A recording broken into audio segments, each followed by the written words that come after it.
네, 오늘 화제가 되고 있는 이슈를 통해서 투자 전략을 세워보도록 하겠습니다. 오늘장 피셜 시간인데요. 자, 앞서서 이야기 나눴던 이데일리맵의 오현진 팀장과 권혁준 경제평론가 두 분과 이야기 이어가겠습니다. 두 분 인사 나누시죠? 네, 안녕하세요. 안녕하세요.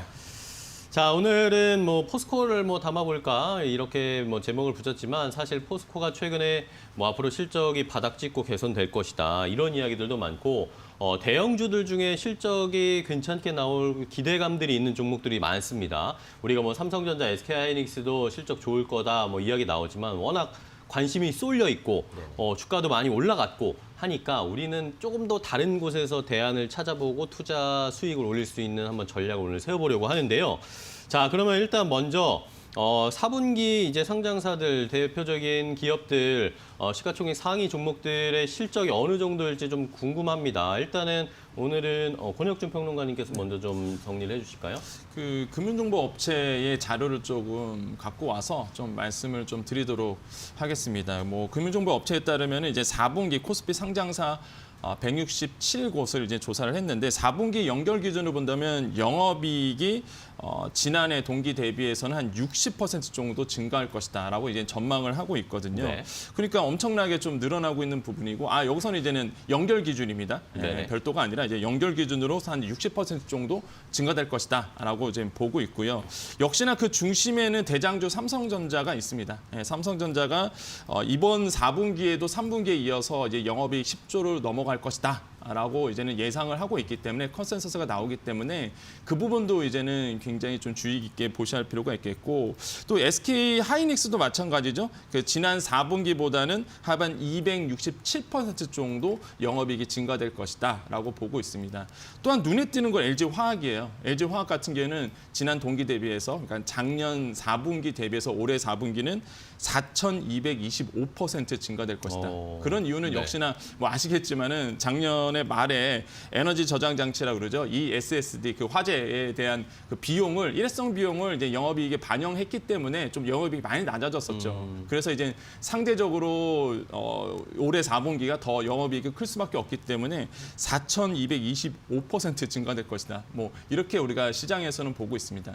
그 정도로 사실 지금 우리나라의 그 상장된 코스피에 상장된 대장주 중심으로 4분기 영업이익이 나쁘지 않을 것이다. 그다음에 컨센서스가 오히려 그 석 달 전에 조사한 컨센서스보다 수익률이 더 좋을 것이라고 나오고 있기 때문에 투자자 입장에서는 굉장히 조금 관심을 가져볼 만하다라고 말씀을 드리겠죠. 그러니까 당부드린 거는 뭐냐면, 그러니까 이런 그 이데일리를 보면서 조금 정확한 정보를 좀 받아가셔야 되는데, 요즘에 개인 투자자들의 본더머는 인버스 상품에 투자하신 분들이 굉장히 많으시더라고요. 네, 근데 맞아요. 너무 저는 볼 때마다 안타까운 모습이 좀 보였어요. 지금 한 1조 정도 물려 계시는 분들이 개인 투자자 중심으로 많다. 이렇게 좀 조사가 되고 있거든요. 그래서 왜 그랬을까를 봤을 때는, 제가 봤을 때는 이제는 잘못된 정보들이 이제는 주식시장에 흘러다 보니까 이런 쪽에서 좀 휩쓸려 가시는, 특히 개인분들이 굉장히 많으시거든요. 그래서 이데일리 TV 보시면서 좀 정확한 정보를 얻어가셔라라는 말씀을 자꾸 이렇게 드릴 수밖에 없는 상황이다라고 말씀드리겠고,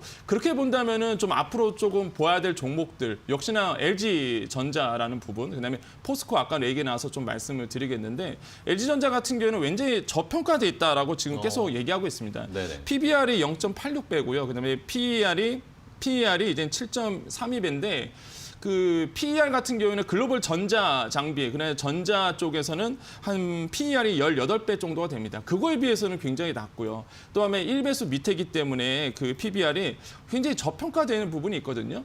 이런 부분도 아무래도 그 LG전자를 바라봤을 때 투자자들 입장에서 봤을 때 매력적일 수밖에 없고, 무엇보다 전장 쪽에서 우리가 LG전자가 항상 좀 안 좋았던 부분이 이제 모바일 쪽이었는데, 오히려 전장 사업 부분, VS 사업 부분에서 내년도 호조세를 기록할 가능성이 굉장히 큽니다. 전기 장비거든요. 전기차에 대한 수요가 많아질 수밖에 없기 때문에 LG전자에 대한 굉장한 투자자들의 관심이 이제 요구되고 있다라고 볼 수가 있겠고요. 포스코는 짧게 말씀드리겠습니다.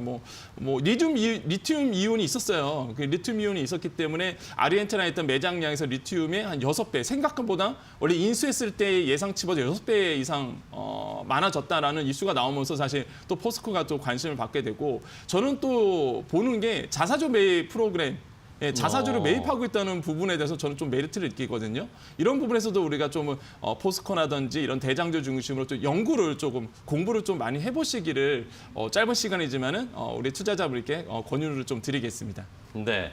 자, 권혁준 평론가 일단은 뭐 대형주들 뭐 실적이 개선될 그런 종목들을 한번 쭉 살펴봤는데 오현진 팀장님께는 좀 이런 질문을 드려볼까요? 아까도 조금 전에 개장할 때도 말씀해 주셨지만 어쨌든 이런 외국인들의 대형주 매수가 순환매가 돌 수밖에 없다 이제 앞으로. 네네. 그러면 지금은 삼성전자, SK하이닉스 아니면 뭐 LG화학 이런 데 쏠려 있지만 다른 대형주도 실적 괜찮은 종목들은 분명히 다른 수급이 이제 들어올 수도 있는 순번이 오지 않겠습니까? 어떻게 네네. 보세요?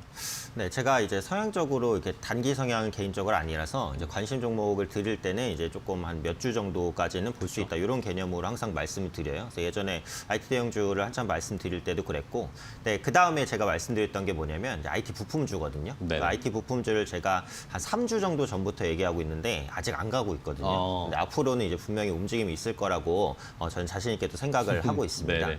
그러니까 4분기 실적 시즌을 볼 때는 4분기에 실적이 좋을 것으로 예상되는 기업을 보는 것도 뭐 기본적인 전략이지만 네네. 4분기 실적을 바닥으로 내년에 회복될 것으로 보이는 뭐 섹터라든지 기업 이런 것들을 보는 것도 괜찮아요. 혹은 이제 적자였는데 흑자로 돌아서거나 적자였는데 적자 폭이 크게 감소하거나 이런 쪽으로 보셔도 좋거든요. 그래서 IT 부품주 같은 경우에는 4분기에 뭐 그렇게까지 실적이 좋다 이렇게 보기 어렵습니다. 하지만 3분기에 위축됐던 실적에서 더 악화되지 않고 좀 버텨주거나 개선되는 소폭이나마 그렇죠. 개선되는 모습을 보일 것으로 예상이 되고 아이폰 12가 출시가 됐고 잘 팔려요. 근데 그에 대한 효과가 아이폰 부품주까지 미치지는 못했습니다. 그래서 그 이유는 결국 대형주 쏠림, 삼성전자, SK하이닉스, 뭐 LG화학 이런 종목군들이 수급을 말 그대로 다 쓸어 가다 보니까 네네. 이제 부품주라든지 아니면 중소형주까지 수급이 올 수가 없었어요. 근데 이런 흐름들이 바뀌지 않을까라는 생각이고 오늘이 좀 중요한 것 같아요. 왜냐하면 네. 오늘이 이제 코스피 시장이 좀 밀리고 코스닥 시장은 또 신고가를 다시 한번 치려는 그런 시도를 하고 있기 때문에 그동안 대형주로 쏠렸던 수급이 중소형주로 조금 이전되는 게 아닌가라는 생각이 들어요. 그래서 실제로 중소형주 중에서 소외됐던 종목군들의 오늘 저가 매수가 좀 들어옵니다. 그래서 지금 말씀드리는 IT 부품주, 뭐 예를 들면 뭐 BH, KH바텍, 뭐 파트론 이런 종목군들이 저가 매수가 일단 좀 들어오는 그런 모습들이 나타나고 있고 이게 트리클 다운이라는 게 있습니다. 그래서 윗물이 내려서 아랫물을 보인다라는 거죠. 결국은 시장을 주도했던 삼성전자, SK하이닉스가 IT 섹터 군이에요. 그래서 IT 섹터 군 내에서 수급이 내려온다면 이제 반도체 장비주, 그다음에 IT 부품주 이제 이런 쪽으로 수급이 내려오는 흐름들이 나타날 수 있으니까 제가 이 자리를 통해서 다시 한번 좀 IT 부품주를 말씀드리고 싶고요. 한 가지를 더 추가해 보면 그 실적을 보실 때는 그 예상치를 보시는 게 이제 맞기는 맞는데 컨센서스 변화를 실시간으로 또 보시는 게 중요합니다. 그래서 앞서도 말씀해 주신 대로 3개월 전 대비 실적 컨센서스가 상향 조정이 됐죠. 그래서 이제 4분기 실적은 좋구나라고 끝내면 안 돼요. 4분기는 안 끝났어요. 지금 진행 중이거든요. 그러니까 내년이 돼야지 이제 실적 시즌이 본격화가 되는 거란 말이죠. 12월 또 한 달이 남았으니까. 그러면 이 중에도 증권사에서는 종목별 실적 컨센서스를 계속해서 바꿀 겁니다. 그렇기 때문에 이 바뀌어나가는 흐름을 보셔야겠죠. 그러니까 실적이 나오는 흐름을 보면 실적 발표 직전까지 컨센서스가 바뀌는데 실적 발표 직전까지 컨센서스를 계속 올리는 기업은 마지막에 올린 실적보다 더 좋은 실적을 내는 경우가 많았고요. 반대로 실적 발표 직전까지 예상치가 내려간 기업은 마지막 예상치보다 더 안 좋은 실적이 나온 경우가 많았어요. 그러니까 이 경험을 빗대어 보자면 실적에 대한 전망치가 조금씩이라도 꾸준히 계속 올라가는 이런 기업을 보시는 게 맞다라는 거고 결국은 IT 섹터에 이 부분은 초점이 맞춰집니다. 그래서 IT 부품주와도 연관되는 이슈니까 이 부분 보시면 되겠고 하나 더 보면 이제 증권주 정도를 또 볼 수도 있겠죠. 증권주는 실적이 안 좋을 수가 없어요. 그러니까 개인 투자자분들께서 많이 뛰어들었고 기관이나 외국인보다는 아무래도 개인 투자자분들이 매매 회전이 훨씬 더 빠릅니다. 증권사의 그 브로커리지, 그러니까 수수료 수익으로 넘어갈 수밖에 없었고 그러다 보니까 증권사 중에서 개인 투자 비중이 높은 키움증권이 상대적인 강세를 보일 수밖에 없었죠. 그래서 3분기의 실적이 정말 좋았는데요. 아마 4분기에도 정말 좋을 겁니다. 그래서 지금 예상하는 증권사 예상치보다는 제가 볼 땐 올라갈 거라고 봐요. 그러니까 그런 관점에서 증권주에 대한 관심도 실적 시즌을 맞아서는 좀 필요할 수 있겠다고 생각됩니다. 네. 자, 오현진 팀장님은 IT 부품주로 이제 수급이 또 넘어갈 수 있다. 그리고 여전히 뭐 증시가 좋으니까 증권주, 개인 투자자들이 많이 사용하는 증권 회사도 한번 잘 살펴보자. 라고 하셨고요. 자, 그럼 마지막으로 우리 권혁중 평론가께 질문을 드리면 자, 이제 개인 투자자들이 고민에 빠졌습니다. 네.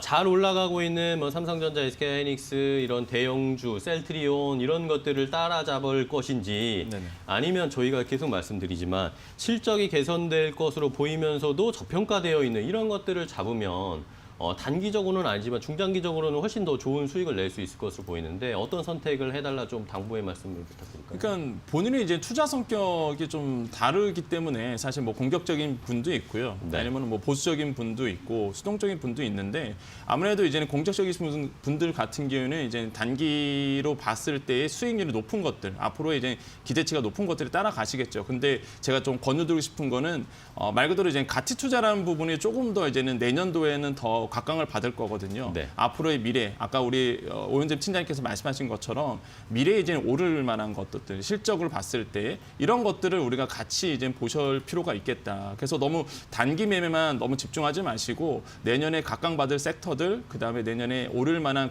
특히 저는 중심으로 보는 거는 역시나 기업의 실적이거든요. 그 기업의 실적에 따라서 특히 LG전자가 딱 실적에 따라서 움직이는 종목들이에요. 그렇기 때문에 실적을 보시면서 따라가시는 것이 오히려 더 안전한 투자가 될 것 같다라고 말씀을 드리겠고 네. 요즘에 너무 질문을 많이 받는 게 단기 매매 때문에 질문을 많이 받거든요. 네. 그래서 가치 투자를 좀 해줬으면 좋겠다는 말씀을 드리겠습니다. 네, 자 이렇게 권혁중 평론가께서는 가치 투자를 좀 당부해 주셨고 오현진 팀장님께서는 이제 다 올라간 것도 말고 또 거기에서 이제 또 파생되면서 수혜를 볼 수 있는 마중물이 넘쳐 흐르는 그런 업종이나 종목들을 좀 잘 선별하자라는 의견 주셨으니까요. 잘 참고해 주시기 바랍니다. 자, 오늘 이데일리맵의 오현진 팀장과 권혁중 경제평론가와 함께 이야기 나눴습니다. 오늘 말씀 감사하고요. 다음 주에 또 뵙도록 하겠습니다. 고맙습니다.